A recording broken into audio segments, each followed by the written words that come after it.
So LG has really been stepping up their game in the Bluetooth speaker market, and what we have right here are 3 brand new speakers they just released called the XBoom Go, PL7, PL5, and PL2. And honestly, these speakers check off a lot of boxes. They have a lot of features that I like to see in Bluetooth speakers, like water resistance, long battery life, good sound quality. They can connect up to 100 different speakers and play simultaneously, multi-pairing, and a lot more than that. So in this video, we'll dive into these to see how well they actually perform, and I'll be testing them and showing you guys in this video everything you want to know before you make a purchase to help you decide whether or not these are the speakers for you. All right, and I want to start off with a physical tour of these 3 speakers. So let's start off with the PL7. This is the largest and the most expensive of these speakers. It also has the most features, and as you go down, the PL5 and the PL2 have fewer features, so it's tiered not only in price but also in features as well. So the PL7, starting off looking at the front, it's a familiar design, the pill shaped, like the Beats pill, for example.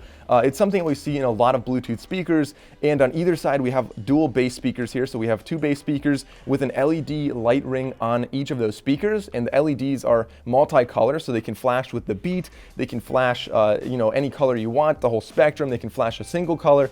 I'll show you an example of that later on in the video, but the speakers overall, I think that it's really nice. I like that you have the LED on there. It just adds a little bit more fun to these speakers. Now, on the back, we have a little rubber strip there that covers up the ports. That's because this speaker is IPX5 water resistant, so you don't really have to worry about somebody spilling their drink on this, or if it starts raining, this speaker should be okay. Obviously, don't submerge it, and always make sure you have this rubber flap on the back covered, covering those ports, because underneath, if you open it up, you'll see that we do have a couple ports as well as a few buttons. Starting with the left side, the first button is a multi-button. So you'll be pressing this, then there's 2 LEDs above that if you want to be the primary speaker or the secondary speaker.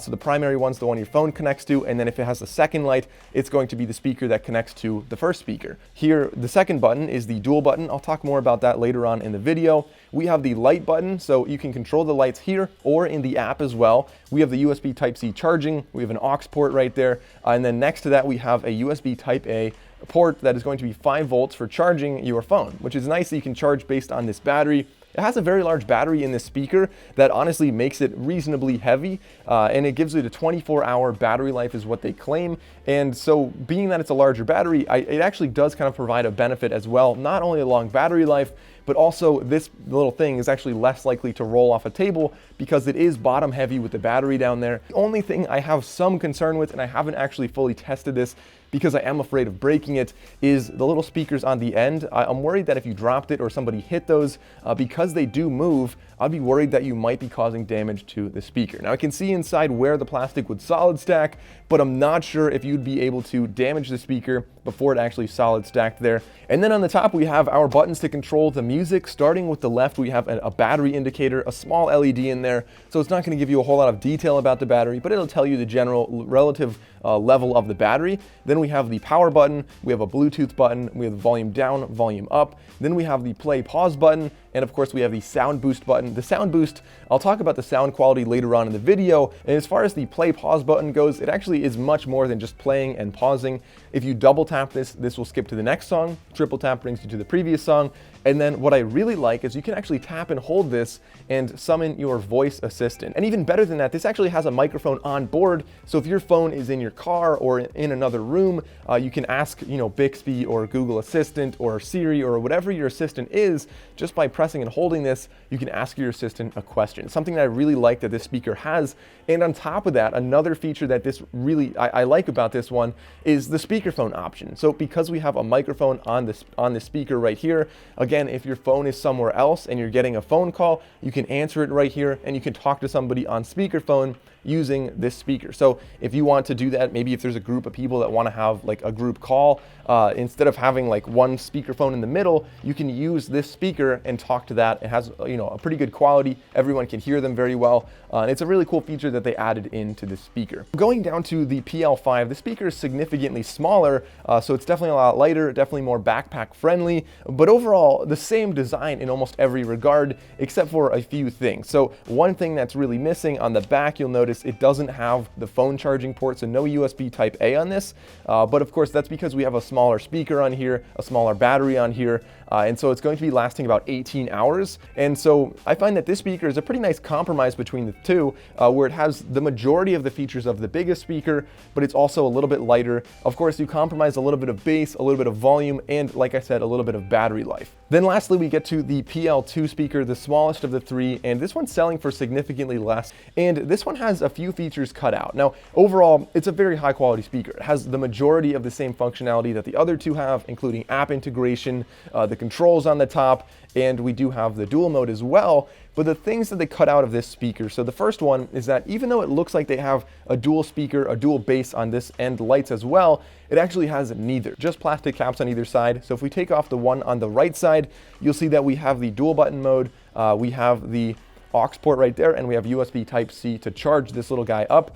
The battery on this is about 10 hours, so not the longest battery, but this is definitely a lot smaller and probably even more backpack friendly. It even has a little loop on the back, so you can put a string on here and hang it on the back of a backpack or really whatever you want to hang it on. So that's pretty much the full tour of the physical design for these speakers, as well as the controls that they have. But now let's start talking a little bit more about the sound quality. So starting with the PL7, I think it makes sense that this being the largest speaker with the largest bass drivers is going to sound the best. It definitely has a lot of bass on there, and when I first started to listen to it, I found that it was very warm, it was very loud, and overall I liked it, except I had a few issues. So one was the instrument separation was definitely an issue, and secondly, I came across some clipping of the higher frequencies. This was concerning, but then I realized I had sound boost on. So the thing is, if you turn sound boost on, it kind of cranks the speaker beyond what it really would comfortably do.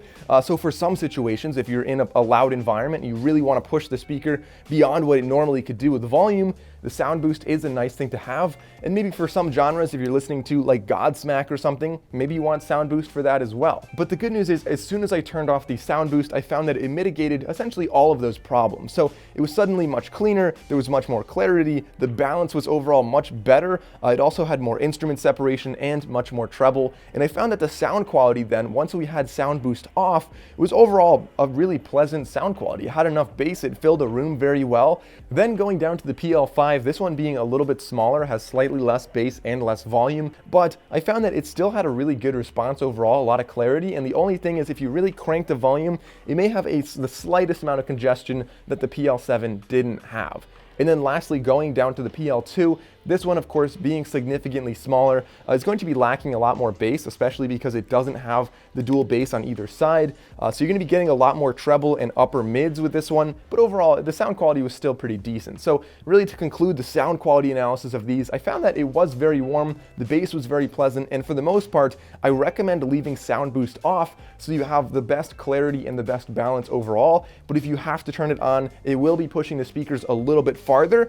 All right, now we're going to do a Bluetooth test with this speaker. So if I'm just talking, this is what it sounds like if I was on a phone call and I was using this as the speaker. And now let's get into an audio test where we can see how the speaker actually sounds.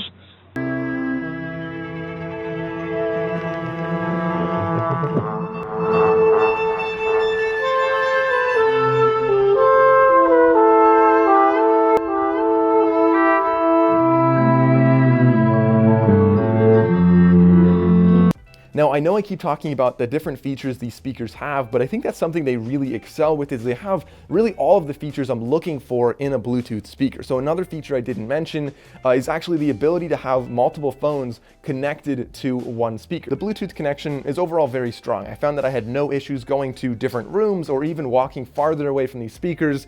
They were always playing music and they never even started to cut out. So now talking a little bit more about the multi-mode, or sometimes they call it like the party sharing mode, it's cool that you can have multiple speakers connected, and what you'd want to do is you'd press the button on the back until your primary speaker that your phone is connected to has the first LED on, and then the second speaker, or any speaker after that, has the second LED on.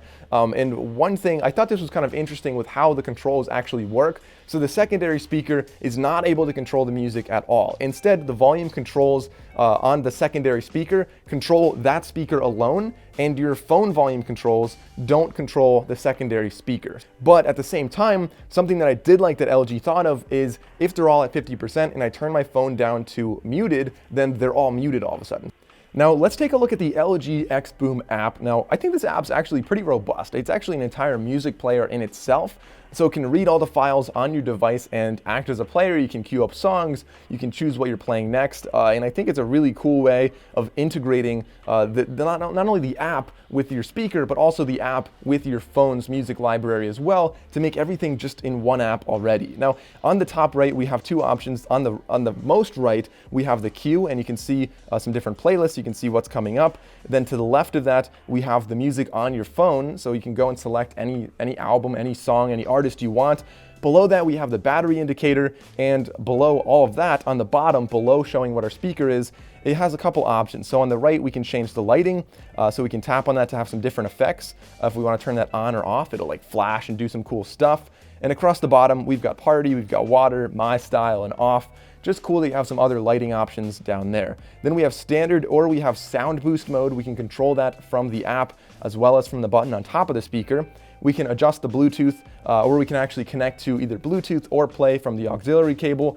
And then to the left of that, we have the options to do like a wireless party link, so you can have multi-mode or you can have dual mode. Now, if we go to the left on the top right, a little hamburger icon, we can go to settings, and they have some really cool options in here as well. There's user guide, there's gesture. I haven't actually used gesture at all. It says if you shake the smart device, the connection will disconnect, so I don't really know why I would use that, to be honest. All right, guys, so overall, what do I think of these three speakers? I think LG did a really good job. I think the sound quality is good. I think the overall feature set is really what I'm looking for, and the battery life on top of that is more than sufficient for my purposes going to like a tailgate or a party or something. They're easily getting the job done. Now, of course, being $200 for the PL7, it's definitely the best of these three, but that's not necessarily always affordable for everybody. The PL5, I think, might be a better seller because more people are looking for the more backpack-friendly, kind of smaller, more compact speaker. Something that I do wish these had would be kind of a case, if I could have some kind of case to put this in, so I wouldn't have to worry about any dirt getting in there on the edges or otherwise dropping and damaging that. I think that would be nice to see if that would come in the box. Of course, it doesn't right now. And on top of that, if it came with an aux cable, I think that would also be nice. But otherwise, guys, I highly recommend these. I think these are a great pair of speakers, a great set of speakers. So comment down below. Let me know what you guys think of these three XBoom Go speakers. Let me know if you think you'll be buying them or not, any features you would like to see, or any complaints you have about these speakers. As always, guys, if you enjoyed this video, please remember to like and subscribe. Thank you all for watching. I'll see you next time.